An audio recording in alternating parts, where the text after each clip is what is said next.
지난번에는 그 황건 반란이 일어나고 이 진압 과정에서 우리가 유비, 관우, 장비의 도원 결의를 좀 중심으로 얘기하면서 리더십 얘기를 했는데 이 황건적의 반란 속에서 우리가 또 한번 관심 있게 봐야 될 부분이 이제 그 농민 반란이 일어나고 최초로 황제가 하진이라는 사람을 총 진압사령관으로 임명을 해요. 근데 이 하진이라는 친구가 누구냐면은 이게 낙양 북시장에서 투직관 하던 친구예요. 근데 그 여동생이 굉장히 이쁜데 이 여동생을 이제 궁녀로 집어넣고 궁에서 이제 아이를 낳는 바람에 황후가 되죠. 이 하황후인데 이 하황후 오빠가 되는 바람에 이제 벼락출세를 하는 겁니다. 근데 이 친구는 뭐 군사를 지휘해본 경험도 없고 뭐 그러니까 관료로서의 경험이 전혀 없는데 어느 순간에 대장군으로 발탁이 돼서 이제 그 황건 반란 진압군에 이제 투입이 되는데 이 친구가 능력이 모자라고 뭐 어떤 자기 나름대로 군사에 대한 지식도 없고 하니까 우선 청류파 예전에 그 사람들을 끌어모아요. 청류, 탕류 그러면은 이게 이제 전통적인 관리 집단입니다. 그러니까 이 친구들은 쉽게 말하면은 유교 이념에 입각해서 우리로 얘기하자면 이제 과거 시험도 보고 그러니까 정상적인 소위 공무원 시험을 봐서 관료가 되고 나면은 자기들 나름대로는 소신껏 백성을 위해서 이제 자기 일을 하겠다. 이런 쪽이 청류라고 이제 스스로 자칭을 하죠. 이 탕류는 환관들 얘기합니다. 그러니까 환관들이라고 하는 것은 사형 언도를 받고 나서 대개 이제 보면은 감 1등, 그러니까 이제 형벌을 하나 줄이는 과정에서 남성 성기를 이제 자르게 되고 우리가 보통 얘기하는 내시로서 이제 궁정에 들어가서 정치를 하게 되죠. 근데 궁정에서 어떤 정치를 하게 되냐? 이 부분이 이제 황태후의 섭정이라는 게 있어요. 우리도 가끔 보면은 이제 그 궁에서 임금된 자가 이제 어리거나 좀 바보 같으면은 그 어머니가 황태후가 이제 발 내리고 뒤에서 정치를 하게 되죠. 그 왕 뒤에서. 이러면 우리 궁중에서라는 게 황태후가 내리는 명령을 환관들이 이제 그 대신들에게 전달하는 과정에서 환관들이 정치에 참여하는 기회가 생겨요. 근데 이 친구들이 탕류라고 하는 표현 그대로 아주 그러니까 지저분한 친구들 이쪽들은 이제 보통 보면은 원래 환관들이 결혼을 못하게 되어 있는데 삼국지에서는 이제 삼국지 시대에는 결혼을 하게 돼요.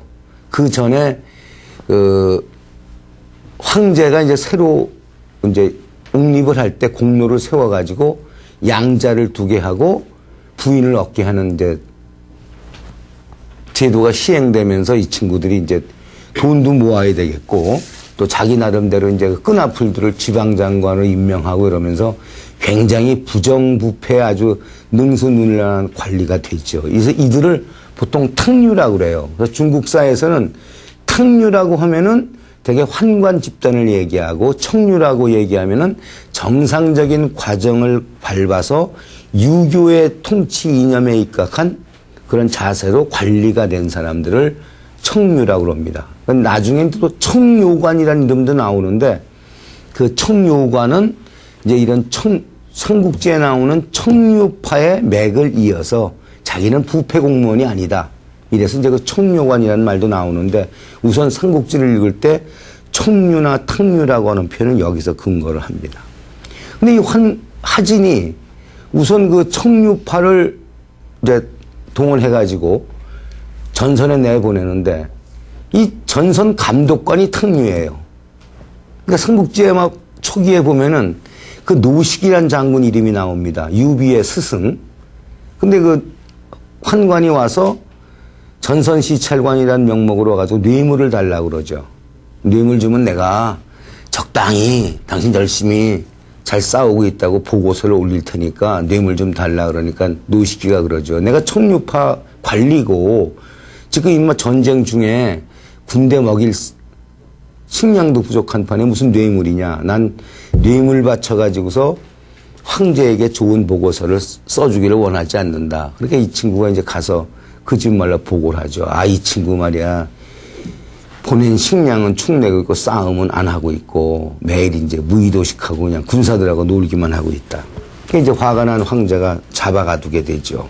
이 과정을 이제 그 관우장비 유비가 보고서 놀래가지고 이제 하는 장면이 삼국지에 나오는데 뭐 이 장면은 뭐 그렇게 중요한 것은 아닌데 문제는 이 청류파 관리들이 의외로 황건토벌에서 공로를 세움에도 불구하고 상당히 많이 이제 뇌물을 바치지 않았기 때문에 거세를 당한다. 그러니까 전체적으로 사회가 삼국시대는 난세, 즉 모르니까 올바른 가치가 통하지 않고 그야말로 도둑질하는 친구들, 황제 옆에 있는 그 무능한 친구들, 이런 친구들이 득세한 시대였다.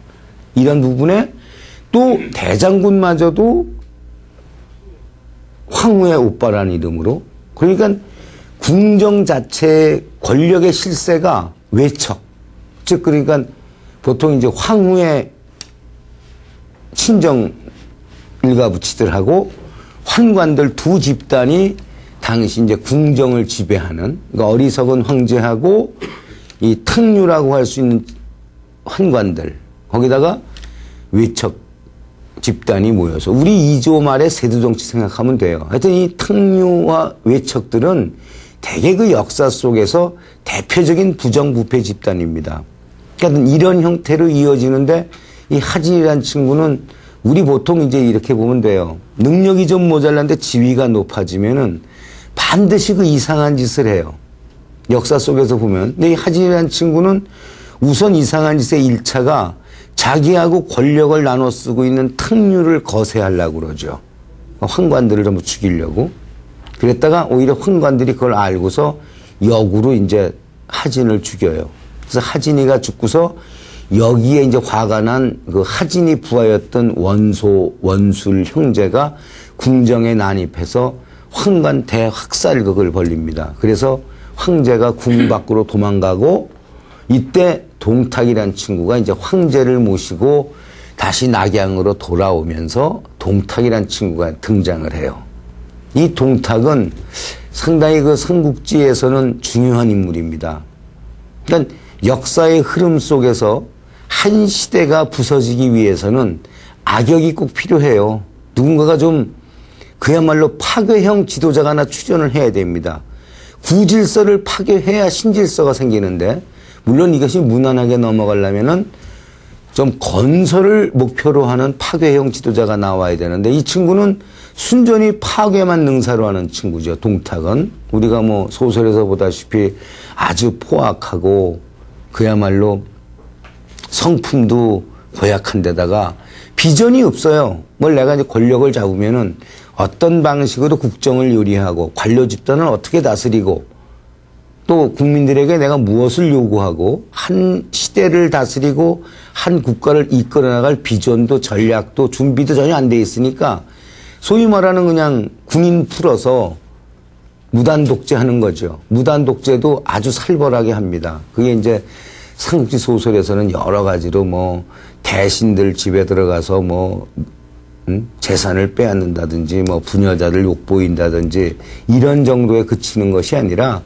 체제가 무너져가는, 이제 우리가 일반적으로 알고 있는 우리 체제라고 하는 것이, 국가에서는 사실 국가의 디자인이라는 것은 행정체계에서 나와요. 행정체계가 이루어진 국가가 이루어질 수가 없죠. 근데 이 행정체계를 부수는 겁니다. 이 동탁이의 그 행위가.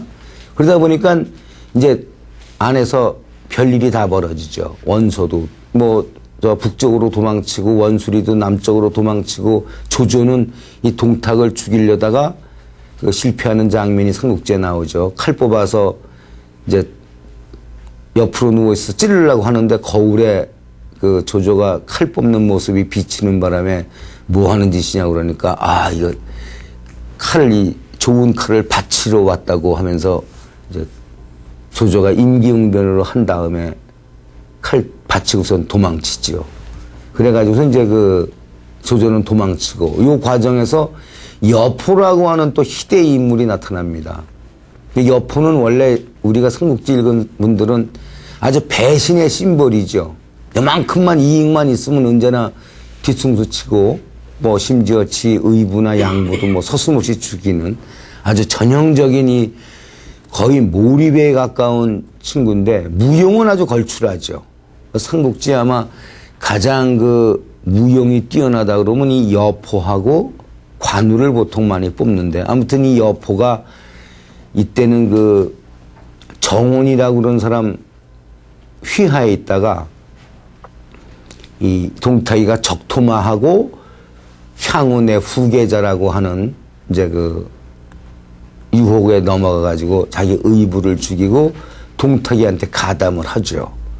그런 말하면 이제 동탁이 군대는 굉장히 늘어나게 되고 낙양은 이제 완전히 뭐 소위 나머지 원소나 조조나 원술 이런 친구들은 젊은 장군들이었는데 이 친구도 이제 동탁이의 이런 폭정이 싫으니까 다 떠나게 되고 뭐 그러니까 안에는 그야말로 노인네들이나 있고 뭐 또 좀 우리가 얘기하는 소신 있는 관료들은 전부 다 그야말로 집에 틀어박히게 되고 하여튼 이런 시대가 이제 초기에 펼쳐지면서 우리가 이제 진짜 백이 삼국지 무대가 진짜 벌어집니다. 이 삼국지 무대의 첫 번째가 우리 가끔 중국 가서 볼 때 착방조라고 하는 경극 보신 분도 있을지 모르겠어요.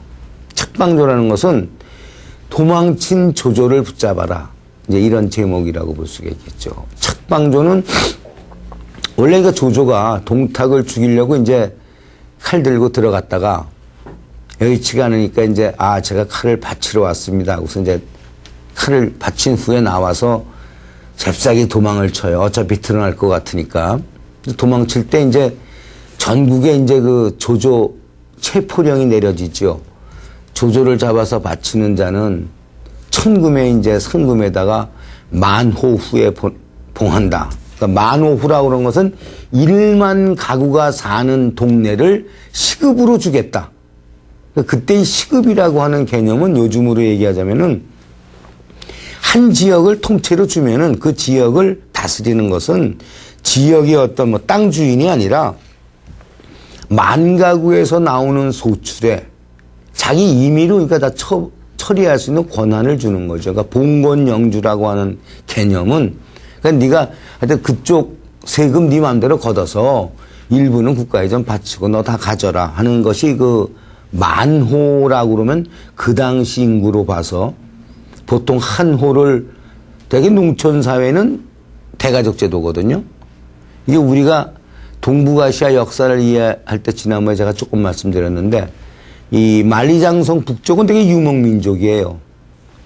장성 남쪽은 농업 지역이고 그러니까 농업민족에서는 어차피 농업에는 노동력이 필요하기 때문에 대가족 제도가 필수적입니다. 유목민족은 오히려 대가족 제도가 불리하죠. 먹고 살기가 힘드니까. 그러면 만호후 정도라고 그러면은 한 4, 5명만 잡아도 벌써 5만 명. 그 당시 인구수에 비하면 굉장히 큰 하여튼 상금을 건 거죠. 동탁이가. 그때 이제 가다가 중모현이라고 있습니다. 그러니까 낙양에서 우리가 이제 지도를 좀 그려보면은 황하가 여기가 우리 한반도예요. 요게 요동반도, 요 산동반도라고 그러면 대충 이제 이 황하가 이렇게 흘러서 여기 발해만으로 빠지고 양자강이 이렇게 이제 빠지는데 여기가 보통 낙양이에요. 이제 우리 나중에 나올 호래관이 여기고 근데 이제 조조의 고향이 여기쯤 됩니다. 폐현이라는 곳. 그 도주를 해서 이제 고향으로 도망치는 도중에 요 호래관 못 미쳐서 성고현이라는 마을이 있어요. 이 마을은 왜 이제 유명해졌냐면 조조가 바로 여기서 여백사라고 하는 분의 일가족을 죽이게 돼요. 이 여백사 일가 살인 사건이 경극 착방조의 가장 중요한 이제 내용입니다. 즉 내용은 뭐냐면 이런 수배령이 내리고 막대한 상금이 내려갖고 이제 도망치는데 우선 중모현이라는 데를 들려요. 근데 여기서 잡힙니다. 조조가. 잡혀가지고서 이제 현령한테 끌려가는데 현령이 진궁이란 사람이에요. 이 진궁은 원래 상당히 의로운 사람인데 이 친구는 그 동탁이란 양반이 이게 낙양에서 온갖 못된 짓 한다는 거 다 알고 있었기 때문에 조조가 붙잡혀왔을 때 물어보죠. 당신은 그 동탁이가 효기교위, 효기라고 그러면은 보통 기병사령관, 요즘 얘기하자면 기갑사단장 정도 되죠. 그래 효기교위를 임명해가지고 벼슬도 높여주겠다고 했는데 왜 동탁이한테 이렇게 쫓기는 신세가 됐냐 그러니까 그 천하의 못된 놈이라 내가 그놈 한번 좀 죽이려다가 실패하고 도망치는 것이다. 내 뜻은 좀 이 난세를 구해서 올바른 사회를 만드는 데 있는 것이지 내가 출세하기 위해서 세상 사는 일이 아니다. 아, 참 훌륭하시네요. 그래갖고서 진궁이가 이제 밤에 몰래 조조를 풀어주면서 같이 도망을 쳐요. 그러니 뭐 천하에 요즘 얘기하자면은 수배령 내린 두 친구가 도망치는데 그야말로 낮에는 숨고 밤에는 도망치고 뭐 이러다가 이제 뭐 허기도 질 테고 고생을 많이 했겠죠. 이때 이제 그 도망치는 과정에 중무현을 좀 지나서 성고현이라는 곳이 있는데 여기에 그 조조의 아버지 친구인 여백사 일가가 살고 있었어요. 그래서 조조가 저기 이제 성고현에 가면은 우리가 아버님 친구네 집이 있으면 거기서 좀 쉬었다 가자. 그래서 이제 그 여백사네 집에 들어갑니다. 여백사 집에 들어갔는데 여백사가 마침 술이 없다. 그러니까 저기 내가 이웃마을에 가서 술을 사오겠다고 여백사는 떠나고 조조하고 진궁이가 이제 방 안에 앉아 있는데 밖에서 칼 가는 소리가 쏙쏙 들린단 말이에요. 야, 이거 칼 가는 소리가 들리는데 이게 어떤 소리냐? 이거 혹시 저놈들이 우리 죽이려고 그러는 게 아니냐? 들어보니까 야, 이거를 묶어서 잡을까? 뭐 이런 하여튼 죽인다는 소리가 들리니까 이놈 조조하고 진궁이가 야, 이놈들이 우리 죽이려나 보다고 나서서 그 일가들 7, 8명을 모조리 죽이지요. 죽이고 나서 보니까 이 부엌 한 구석에 돼지를 잡아놓고 있거든. 그러니까 자기들을 대접하려고 돼지를 잡으려는 것을 오해해가지고 여백사 일가를 다 죽인단 말이에요. 그러니까 진궁이가 참 이거 우리가 참 오해한 나머지 너무 큰 잘못을 저질렀다.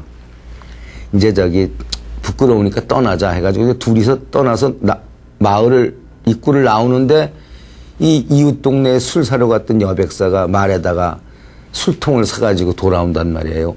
왜 자네 대접하려고 술까지 사오는데 어디 가냐고. 내가 지금 급한 일이 생겨서 떠나야겠다고. 이러다가는 몇 걸음 걷다가 조조가 아무래도 뭔가 이상한지 여백사를 불러요. 그러니까 여백사가 돌아보니까 칼로 쳐 죽입니다. 여백사를. 진궁이가 옆에서 그러죠. 아까는 우리가 오해를 해서 죽였다고 치지만 이번엔 좀 심한 거 아니냐. 조조가 이런 말을 합니다. 내가 세상을 배반할지언정 세상이 날 배반하게 하지는 않겠다. 이게 굉장히 유명한 세리프예요. 셰익스피어 그 햄릿에 보면 이런 얘기 나오죠. 햄릿이 그 자기 숙부 아버지 죽인 원수 죽이려고 기도하고 있는데 뒤에서 칼을 들고서 이거 죽이고 싶은데 죽이면은 기도하는 도중에 죽으면 천당 가잖아요. 이게 원수인데 천당 보낼 수는 없고 이걸 찌를 것이냐 말 것이냐 이것이 고민이다 하는 것이 우리가 소위 유명한 햄릿적 고민인데 이 조조의 얘기는 뵐 것이냐 안 베일 것이냐. 그러니까 내가 은혜를 받았는데 나한테 위해를 끼칠 가능성이 있다고 해서 내가 먼저 칼을 뽑아서 상대를 죽일 것이냐 아니면은 상대가 진짜 나한테 나쁜 놈인지 아닌지 좀 더 관찰해 볼 것이냐. 이 두 가지의 그 갈등 속에서 책방조의 경극을 보고 있으면은 조조가 고민하는 모습이 일단 보여요. 그러니까 중국 책방조에서는 이 두 숙제 아무튼 내가 은혜를 받았을 때 그 은혜에 보답하기 위해서 참을성을 발휘할 거냐 아니면 천하 없이 나한테 은혜를 베풀었어도 요만큼의 배신이 싸게 보이면은 가차없이 죽일 것이냐. 하여튼 이 문제로 책방조는 유명한 형극이 됐습니다. 근데 이 성고현에서 여백사 일가 살인 사건에 관한 부분은 이론이 참 많아요. 이제 그 위서라는 책에 보면은 그건 좀 그렇지가 않고 원래 그 여백사 집안 식구들하고 말다툼이 벌어졌다가 죽인 거다. 또는 이동잡기라는 책에 보면은 그 부분은 역사적으로는 꾸민 얘기고 그렇게 그 신빙성이 없다. 이제 소설 삼국지에는 완전히 조조가 시대의 나쁜 놈으로 나오는 거죠. 근데 그럼 이 부분에 관해서는 우리가 이제 보통 어떻게 해석을 하냐면 뭐 역사적으로 그 있든 없든 무슨 의미가 있느냐. 악당 조조라고 하는 이미지는 좀 그렇겠지만 아무튼 천하를 자기 손아귀에 넣으려고 하는 야심만만한 사나이가 과연 자기의 목숨이 위태위태한 순간에 그거 무슨 작은 인연에 연연했겠느냐. 과감히 배워야지. 이것이 그러니까 난세에 살아남는 영웅론으로 또 우리가 보통 이야기를 하죠.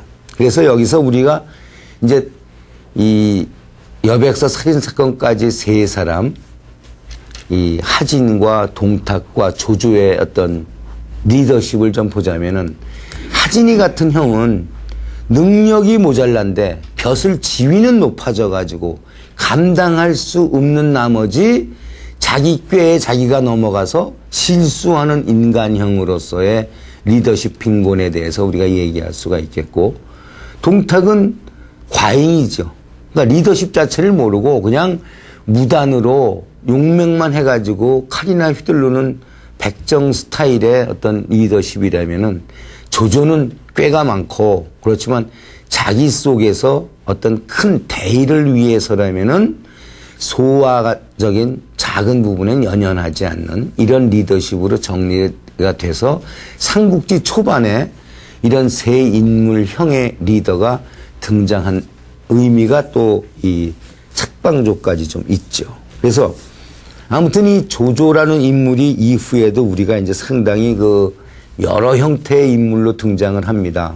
그건 나중에 차차 할 일인데 아무튼 책방조에서 보이는 조조는 그 우리 삼국지 초반에 이제 그 유명한 인물 감정가가 허소라고 하는 인물 감정가가 이런 얘기를 하죠. 난세지 간웅 치세지 영웅. 그러니까 이 당신은 난세에는 굉장히 아주 간특한 영웅이 될 것이고 치세에는 아주 유능한 관리가 될 것이다. 그러니까 평상시 이런 제대로 된 법이 온전하게 작용을 하고 제대로 다스려지는 사회에 있어서는 아주 유능한 관리가 될 것이고, 잘 안 써지는구나. 이 난세에는 아주 간특한 영웅이 될 것이다. 이 간자는 계집녀 세 개이기도 하고 계집녀 하나에 이런 간자로도 쓰죠. 근데 요 간자와 요 간자는 조금 역사적으로는 다르겠습니다. 우리가 간신배 이런 얘기할 때 이 간자를 쓰는데 이 간자는 좀 간특하다. 그러니까 여자 셋이 모이면 좀 뭐 간사한 꾀가 많이 나온다고 해서 쓰는가 본데 뭐 이 예전 고대 여성 비하에 관해서는 요즘에는 신경 쓸 거 없어요. 우리가 우리 사실 100년 전까지만 해도 이 땅에서도 무슨 암탉이 울면은 집안이 망한다고 요즘에는 안 그러죠. 요즘엔 뭐 암탉이 울면은 알을 낳는다 그러는데 요즘 해석도 재미난 거 많이 있죠. 여기 남존여비 그럼 뭔지 아세요 요즘에? 예전에는 남자는 존귀하고 여자는 좌우간 비천하던 남존여비 아닙니까? 요즘은 뭐 남자가 존재하려면 여자 비위 잘 맞춰야 되는 것이 남존여비라며. 그러니까 아무튼 이 시절에 우리가 고대 중국 사상이나 이 동양 사상에서 여성은 거의 그냥 애나 낳고 그러니까 애 낳는 기계에 노동력 제공의 의미 이상이 없었어요. 그러니까 한자에서 여자가 들어가면 상당히 불쾌한 자가 여러 가지가 많은데 그건 지명별로 쓸 일은 없습니다. 그래서 하여튼 간웅할 때 계집녀 3개를 써서 간웅과 하나 써가지고 그 쓰는 두 차이는 약간의 차이가 있습니다. 그래서 가끔 한문 쓰다 보면은 이자가 맞냐 저자가 맞냐 물어오는 사람도 의외로 많은데 그 부분은 제가 계집녀 3개 쓰는 것이 맞습니다. 그 부분은. 아무튼 이 난세의 리더십이라고 하는 문제와 치세의 리더십은 조조의 이름 속에서 나타나지만, 그 평가에서 나타나지만, 아무튼 치세라고 하는 세상에서는 우리가 권모술수가 그렇게 필요가 없어요. 우리가 일을 해보다 보면은, 아니, 뭐, 제대로 된, 쉽게 말해서 친구끼리도, 아니, 뭐, 서로 친하게 지내고, 서로 베풀 것 주는 거, 받는 거, 서로 별 문제가 없을 때, 뭐, 잔꾀 부릴 필요가 없지 않습니까? 네, 그냥 성의만 다하면 되지만, 이 세상이 어지러워지면은, 권모술수가 반드시 필요해져요. 이 난세의 리더십에서 우리가 지나치게 권모술수를 동양적 가치 기준으로 욕을 많이 합니다. 근데 이 부분은 삼국지만이 아니라 사실 우리가 역사적으로 정치인으로 성공을 하든 기업가로 성공을 하든 권모술수 안 쓴 사람이 있겠어요? 이 권모술수라는 건 어차피 물론 치세의 리더십에도 필요한 거지만 난세의 리더십에서는 권모술수가 거의 생명같이 소중한 겁니다. 이런 점에서 조조를 너무 그렇게 악당 여백사 일가 살인사건 하나만 가지고서 이것도 검증된 것도 아니지만 지나치게 악인으로 보고 소설을 읽게 되면은 삼국지 소설의 묘미가 굉장히 줄어들어요.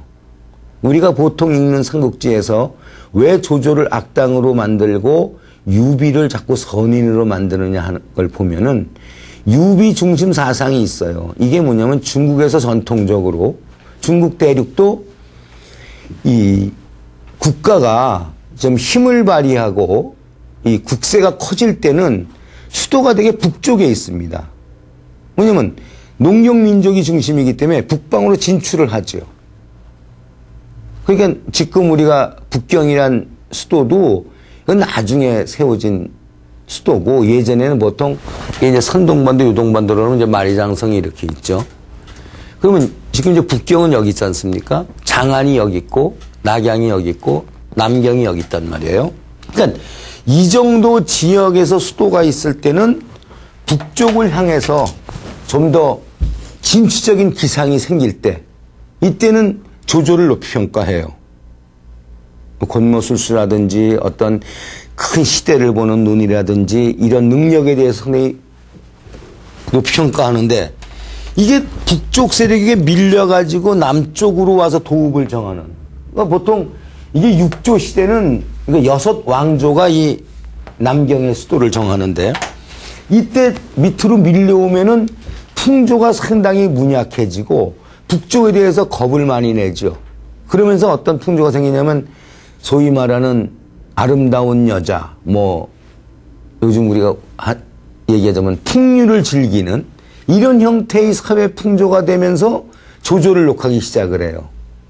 그러면서 유비같이 덕망 있는 지도자에 대해서 찬가가 울려 퍼집니다. 이제 중국 쪽도. 이러다 보니까 그 남쪽에 있는 수도가 있는 시대에는 조조를 희대의 악인으로 묘사를 하다가 북쪽으로 진출할 때는 조조가 상당히 영웅으로 떠올라요.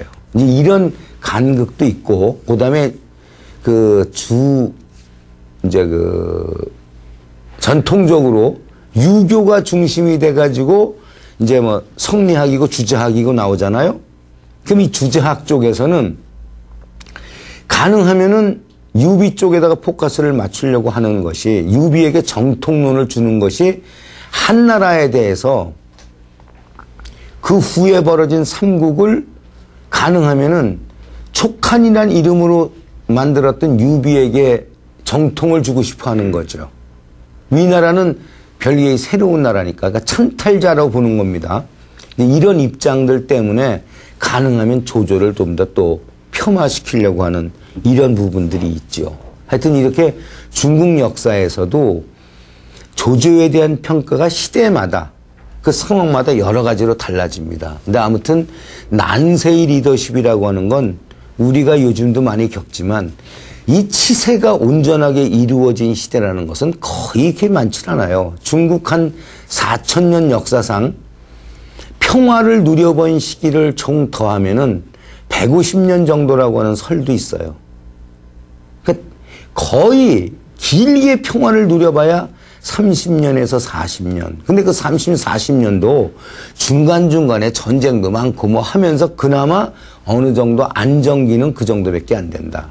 그러니까 매일 전란이 있고 매일 정권이 뒤집히고 정권이 안 뒤집힌다 그러면 중심 세력이 매일 교체가 되는 거죠. 이러다 보니까 중국 고유의 어떤 허무감이라고 그럴까요?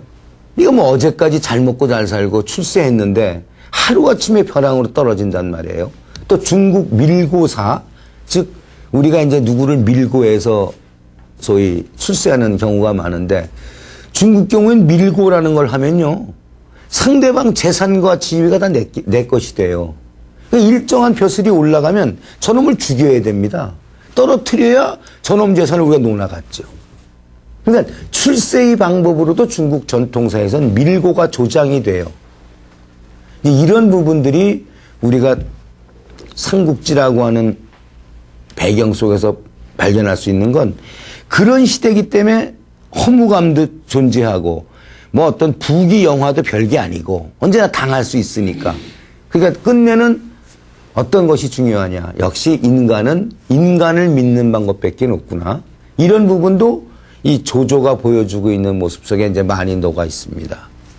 진궁이가 떠나고 없으니까 이 친구는 내가 마음에 안 들었나 보다 하고서 이제 돌아오는데 이후에 이제 조조가 고향에 와서 그 전까지는 뭐 제가 볼 때는 이렇게 뭐 반동탁 연합군을 만들겠다 이런 뭐 포부는 없었던 것 같아요. 아무튼 일단 고향으로 가서 생각해보자 그랬는데 고향에 오자마자 대뜸 이제 기치를 내겁니다. 이제 동탁이가 못된 놈이니까 우리가 모조리 힘을 합쳐갖고 이 친구를 때려잡자. 그래서 전국에 있는 군웅들에게 이제 경문을 보내요. 이 동탁이가 시대의 나쁜 놈이고 전 황제도 죽이고 함부로 행동하니까 우리가 의로운 사람들끼리 모여서 이놈을 타도를 하자. 그래서 소위 말하는 반동탁 연합군이라는 걸 이제 결성을 시도를 해요. 이 과정에서 오늘날 우리가 보고 있으면은 요즘에 그 정치판하고 아주 흡사합니다. 요즘 그 뭐 제가 구체적으로 정치 얘기는 별로 하고 싶진 않은데 아무튼 이 조조가 반동탁 연합군을 만들던 시기하고 요즘 우리 정치판 돌아가는 걸 보고 있으면은 참 어떻게 이렇게 꼭 닮았는지 희한하다라고 저는 느낌을 많이 받는데 아무튼 이제 그 전국적으로 그 이제 책에 보면은 그 관동이라는 얘기가 많이 나올 거예요. 이제 관동은 관문할 때 관자에 동력동자를 쓰는 관동입니다. 그게 뭐냐면 중국에서는 함곡관이라고 있어요. 함곡관이 이 장안과 낙양여 중간쯤 됩니다.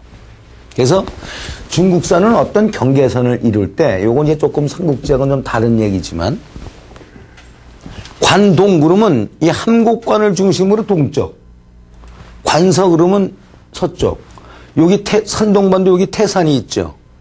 요 태산 동쪽은 산동 여기 산동성이죠. 산동반도 요 태산 서쪽은 산서성 이 황하의 북쪽은 하북성 황하의 남쪽은 황하는 지금 대충 장안까지 내렸다가 이렇게 흘러서 빠지죠. 그러니까 요 강의 남쪽은 하남성 여기 동정호 북쪽은 호북성 남쪽은 호남성 그러니까 지명의 북쪽 남쪽 서쪽 동쪽을 얘기할 때 그 대표적인 지명을 따가 이제 그 이름 뒤에다가 붙여요. 그러니까 산서 산동 할 때는 태산 기준이고 강으로서 하북 하남 할 때는 황하가 기준이고 호수할 때 호자 써서 호남 호북은 동정호가 기반이고 관동 관서 할 때는 요 함곡관이 이제 기준이에요. 그러니까 거기서 보통 관동 쪽에 이제 지사들이 다 뭉쳤다. 아무튼 그래갖고 뭉치는데 이때 원소라는 인물을 그 맹주로 삼아요.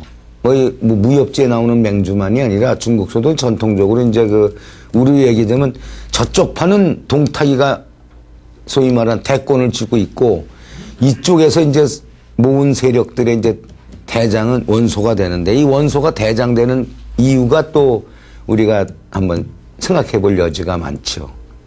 이 원손의 집안이 후한에서는 최고의 명문가입니다.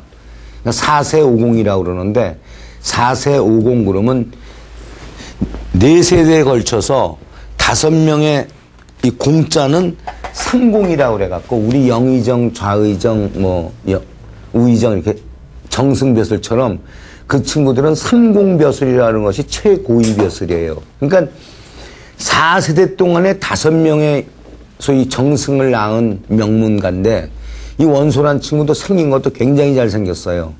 원래 중국에서는 예전에 이 관료가 되려면 신언서판이라고 그러죠. 그러니까 풍채가 좀 당당하고 뭐 말도 좀 잘하고 글도 좀 잘 쓰고 판단력을 갖고 있어야 된다. 근데 이거의 첫 번째가 신이란 말이에요. 그러니까 우선 잘생겨야 돼요. 덩치도 크고 그래야 백성이 따르니까. 이 시절에는 유교라고 하는 큰 의미의 거의 종교에 가까울 만큼의 유교적인 덕목이 중요하기 때문에 어떤 능력보다도 그 백성들을 압도하는 아마 체격을 중시했겠죠. 그러니까 생긴 것도 좀 허여멀끔하고 한 친구들이 언제나 그 벼슬을 빨리 올라갑니다. 이 원소가 집안도 명문가에다가 풍채가 아주 좋았다 그래요. 생김새도 근사하고. 거기다가 이 친구도 말을 또 아주 청산유수로 잘하는데 우리 요즘에 정치인 생각하면은 딱 될 거예요. 아마 요즘 투표 성향을 보고 있으면 신언만 가지고도 아마 우리나라에서는 잘하면은 뭐 한 자리 해먹을 수 있을 거예요. 요즘 선거에 나서면은 그 뭐 공약 같은 거 따져보나요? 그 저기 포스터 붙은 얼굴하고 대충 그 유세장 가서 말 잘하면은 뽑는데 아무튼 이 고대의 우리 그 유습 같은 거겠지만 하여튼 원소가 이런 그 몇 가지 집안이 좋고 멀쩡하게 잘생기고 말 잘한다는 이유로 맹주가 돼요. 이 반동탁 연합군. 내가 근데 조조가 이걸 이제 그 주모자가 됐는데 정작 맹주는 원소가 됩니다. 그래서 이제 그 산조라는 곳에서 산조는 제가 지금 그린 이 지도에서 보면 낙양에서 그리 멀지 않은 남쪽 땅에 있어요. 그 산조에서 우선 이제 전국의 그 군벌들이 각자 이제 가병들, 이 의병이라고도 이제 보통 그러는데 동네에서 이제 끌어모은 이제 병사들 무장 좀 시켜가지고 모아가지고 이제 산조 땅에 집결을 합니다. 그래서 여기서 이제 뭐 선봉대장도 뽑고 이제 각자 역할을 맡는데 여기 모인 친구들이 가만히 보니까 이 동탁이는 워낙 세거든요. 동탁이 밑에 여포라고 하는 인물도 워낙 센 놈이고 그러니까 전부 다 출전을 안 하려고 그러죠. 이때 조조가 등장을 합니다. 아, 내가 나가서 한번 싸우겠다. 그래서 전부 다가 이 자식이 정신적으로 이거 돌았나 저게 얼마나 막강한 놈인데 말이에요. 근데 이때 조조는 속셈이 따로 있죠. 천하의 동탁이하고 한번 맞짱 떠본 친구니까 우리로 얘기하자면은 저 친구 참 기백하나 기가 막히다. 이 전략이 요즘에도 우리나라 도처에서 볼 수 있습니다. 예전에 또 이 정치 얘기도 또 흘러갈 것 같아서 위험한데 모시 경우에 자기가 유명해지려면은 거물끔하고 선거를 한번 붙어서 떨어지면은 전국의 스포트라이트를 받으니까 내가 거물이 된다. 현재 우리나라 최고 지도자도 그 수법으로 올라섰죠. 아무튼 이때 그 조조가 최고 거물하고 한판 붙어서 지는 것을 가지고 자기 이미지를 만드는 야 동탁이랑 한판 붙었던 친구라는 이미지를 위해서 조조가 출전해서 예상대로 지고 이제 조조는 반동탁 연합에서 떠나요. 이 과정도 오늘의 우리 정치 상황을 보면은 어떻게 떠나는지 참 시사하는 바가 참 큽니다. 제가 녹화가 안 되고 우리끼리 막 쉽게 얘기할 수 있는 거라면은 오늘의 정치 상황하고 좀 빗대서 얘기했으면 좋겠는데 이 강좌가 뭐 정치한 얘기는 아니니까 그건 좀 나중에 우리가 개별적으로 얘기할 기회가 있으면 한번 할게요. 그리고 나서 이제 그 맹주라는 원소 이 친구가 가만히 보니까 이거 저기 대충 좀 자식들 모인 친구들이 좀 멍청해 보인단 말이에요. 그러니까 이제 지하고 같이 힘을 합쳐서 동탁 잡겠다고 온 친구들을 뒤통수 쳐가지고 슬슬 뺏어 먹죠. 기주성 빼들 때만 해도 한복이한테 야 저기 공손찬이가 니네 쳐들어가려고 그럴 테니까 너 혼자서 어떻게 벅차서 맞겠냐. 공손찬이한테 전화해 연락해가지고 야, 우리 둘이 저 기주성 뺏어갖고 둘이 나눠 먹자. 이렇게 이제 수법을 써가지고서 한복이가 놀래갖고 이제 원소 보고 구원군을 청하면은 들어가서는 차고 앉는 거죠, 뭐. 근데 이런 수법으로 내분을 일으켜서 자기 세력을 확장한다든지 또는 심지어 원술 같은 친구는 보급 담당관인데 손견이란 친구가 선봉대가 군량미를 대달라고 그러면은 저놈이 너무 공로를 크게 세우면 내가 손해니까 식량을 안 대주죠. 뭐 이런 일도 벌어지고 그다음에 또 손견이가 전국 옥새를 줬습니다. 요즘 뭐 옥새는 국새하고 비슷해가지고 진시황 때 만든 전국 옥새가 중국 통치자를 상징하는 도장인데 요즘 우리나라 뭐 국새 가지고도 대한민국의 국자가 기억 받침이 틀렸다 뭐다 해서 얘기도 많지만 아무튼 이 옥새라고 하는 것은 당시로서는 굉장히 중요한 의미가 있어요. 이 전국 옥새 우물가에서 하나 죽자마자 그냥 내가 이제 앞으로 황제 되겠다고 반동탕 연합군 떠나가지고 남쪽 고향으로 도망치잖아요. 뭐 하여튼 이게 사분오열이 됩니다. 그러니까 명분으로는 동탁이를 물리치려고 모였지만 각자 이익을 따져보니까 주판을 튕겨보니까 여의치가 않단 말이에요. 그래서 뿔뿔이 흩어지는 이런 장면들도 우리가 삼국지에서 단순히 그냥 뭐 반동탁 연합군의 와해라고 하는 작은 부분으로 나오지만 언제나 세상 인심이라는 것이 먹을 게 있으면은 잔뜩 몰려들었다가 역시 이게 자기 특별한 이익이 없으면 모임이 금방 흩어지게 돼 있어요. 이런 것도 우리 정당사에서 한번 비추어 봐서 생각해 볼 여지도 많죠. 이때 이제 우리가 두 가지 큰 사건이 있습니다. 하나는 호래관 싸움이라는 게 있고 하나가 사수관 싸움이 있죠. 즉 여기서 첫 번째 등장하는 것이 이제 관우, 장비, 유비 삼형제의 활약과 관우의 이제 대표적인 이미지가 여기서 생겨나는데 하나는 이제 호래관 싸움이 조금 먼저 있죠. 그 여포가 이제 달려 나오니까 뭐 여포한테 뭐 당할 자가 있겠어요. 그래갖고 제일 처음에 장비가 달려 나가죠. 무수한 뭐 장수들이 패배하고 나서 근데 장비도 한 20-30합 싸워보니까 힘이 딸린단 말이에요. 이때 관우가 또 가담을 하죠. 근데 관우가 가담을 해도 여포한테는 밀립니다. 이때. 그래서 유비까지 또 나가죠.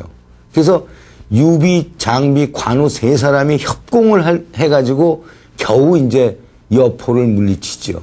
삼국지에서는 우리가 삼국지 뭐 명장면 얘기할 때마다 여포 하나를 두고 유비, 관우, 장비 세 사람이 협공하는 그림을 아마 많이 보셨을 거예요. 이것이 이제 그 호래관 싸움인데 이 호래관이라고 하는 것은 호랑이 호자에 그 감옥뇌자죠. 호래관은 원래 그 예전에 이 일대에 호랑이가 많아가지고 호랑이를 잡아서 이제 그 사육하던 지역이래요. 하여튼 그래서 호래관이라는 이름을 붙였는데 남쪽 지역에서 낙양으로 가는 그 하여튼 그 요충지가 이제 호래관이었지만 아무튼 이런 그 요즘에도 그 호래관에 가보면은 뭐 쌀벌한데 비석만 하나 크게 서 있지만 아무튼 이 속에서 관우, 장비, 유비라고 하는 세 인물이 여포라고 하는 인물과 맞싸워가지고 1차 이제 이름을 얻죠.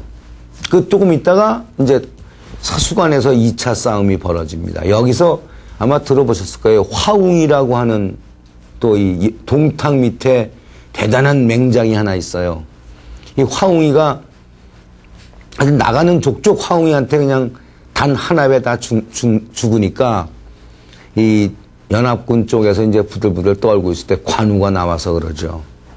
아, 이건 내가 가서 화웅이를 해치우겠다. 그러니까 원소가 옆에 있다가 이 친구 이거 말이야 응?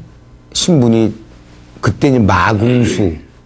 그러니까 요즘 얘기하자면 그냥 말 타고 활이나 쏘는 직책에 불과한 친구가 저 화웅이를 어떻게 이기냐고.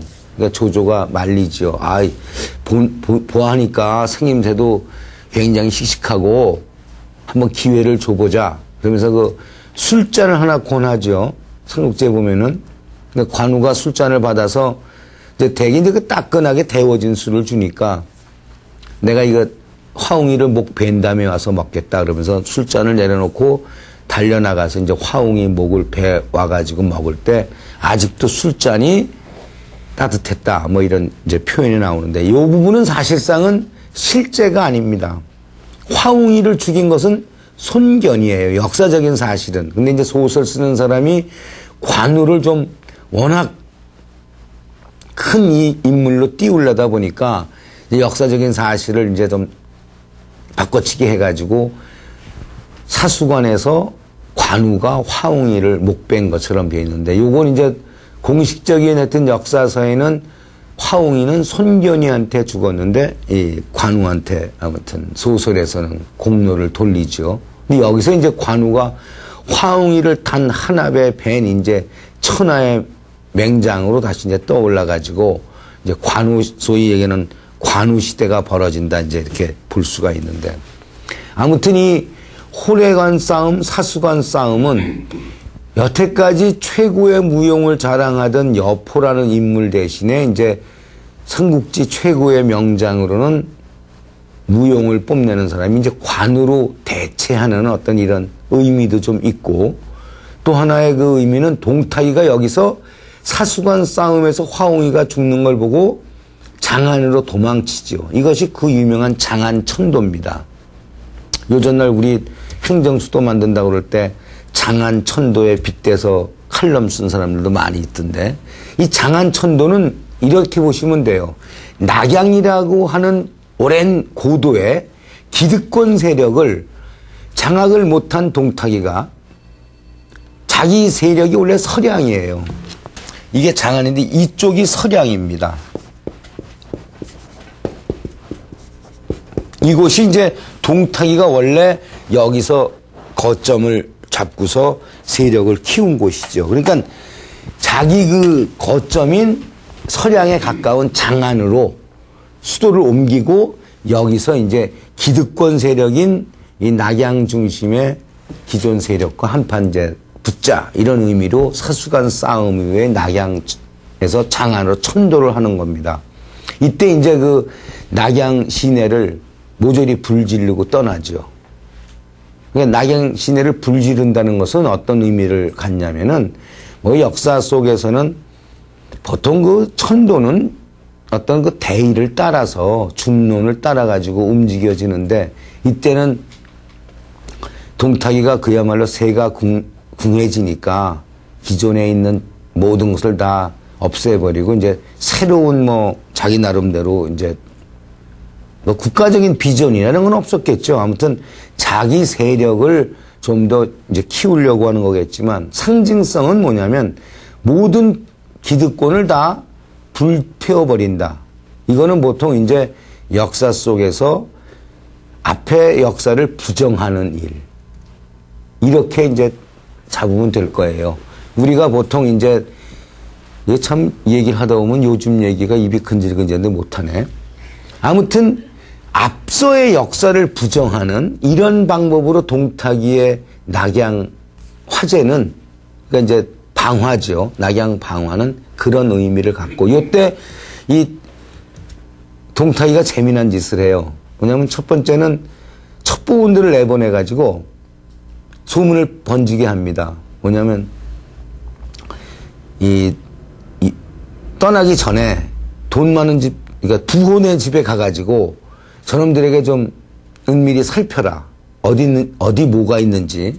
그래서 염탐을 다 한 다음에 여포의 군대를 보내갖고 그 금은 보화 챙기는 걸 모조리 뺏어요. 그 다음에 하나는 낙양 북쪽에 북망산, 우리가 보통 사람 죽으면 북망산에 묻는다고 그러죠. 요번에 그 백제, 이제 그 백제가 망한 후에 소위 말해서 뭐라 그러나 백제 복위운동이라고 그러나 이거 하여튼 흑치상지라는 장군의 묘소도 이번에 그 북망산에서 발견이 됐는데 그 북망산에 있는 묘를 다 파가지고 묘 속에 매장했던 그 이제 우리 관을 묻을 때 같이 이제 시신하고 묻는 소위 금은보화들 다 챙기는 요건 뭘 상징하냐면 소설에서는 뭐 북망산 그냥 그 도굴 했다라고만 얘기 나오지만 이 부분은 고대에는 조상의 묘를 파헤친다는 것은 후손에게 거의 뭐 치명적인 모욕이에요.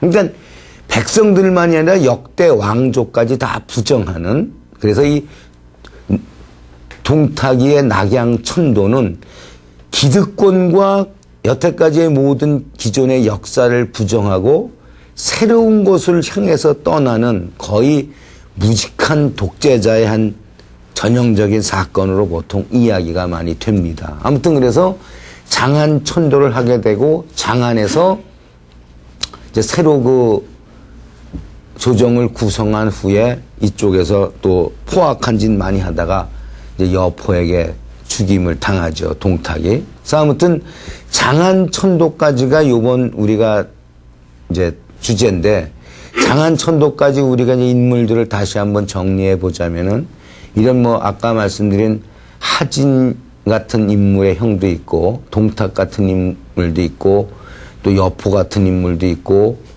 조조 같은 인물도 나타나고 또 유비 삼형제 같은 인물도 나타나는데, 이 속에서 우리가 이제 조금 정리해서 보자면은 난세 대충 보면 한 5가지 유형의 어떤 리더라고 그럴까요? 일반 인간형보다는 5가지 유형의 대충 인간형이 나타난다 이렇게 봅니다. 그러니까 아무래도 난세가 되니까 혁명적, 아주 개혁적, 뭔가 좀 과감한 이런 성향을 가졌지만 지적 판단력이 상당히 뛰어난 또는 어떤 권모술수행을 가진 이런 인물의 형이 좀 조조형이다. 이렇게 볼 때 우리가 이제 과감 혁명적 지적 판단력을 가진 인물로서의 난세의 리더십 부분. 근데 동탁도 사실은 과감하고 굉장히 혁명적이죠. 근데 이 친구는 무모하리만큼 무식하다는데 이제 그 포인트가 있겠고, 우리가 여포형 그러면 뭔가 난세 틈바구니에서 이익 추구형이죠. 나한테 이익만 생기면 과감히 그야말로 앞뒤 돌보지 않고 배신한단 말이에요. 배신이라고 하는 것은 배신 자체의 의미가 있는 것이 아니라 나한테 이익이 생기면은 언제나 대의라든지 뭐 우정이라든지 친분 이런 거 다 필요 없이 나한테 이익이 생기는 쪽에 붙는다 하는 이런 형의 또 인물들이 생겨나고, 유비 같은 인물들을 보면은 능력은 뭔가 좀 부족한데 상당히 그 친화력이 있죠.